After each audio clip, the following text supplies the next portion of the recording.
ambavyo tutaweza kuviona.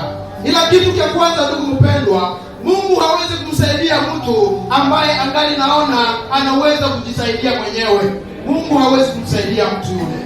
Kuna watu wengi ambao wanapata Yesu ila kwao wenyewe wangali nawaza wanaweza kujisaidia wenyewe, ila wanamfuata Yesu nao wanakaa siku nyingi karibu na Yesu, ila wao hawawezi kupata uponyaji.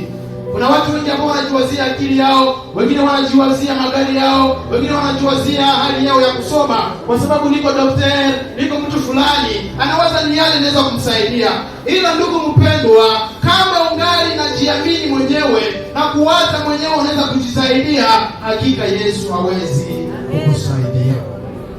Tumeweza kusoma mama huyu alikuwa angali nawaza atajisaidia mwenyewe. Alikuwa anawaza tena kupata solution probleme yake.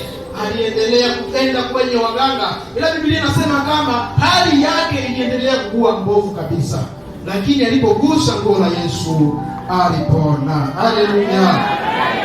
Katika kanisa kuna watu ambao wanabaki humu ndani lakini hawana imani kwa Yesu. Nao wanabaki hali zao zikiendelea kuharibika, ikiwa wanakaa ndani ya kiti cha neema, lakini wanaendelea kuchafuka kwa sababu wanamfuata Yesu.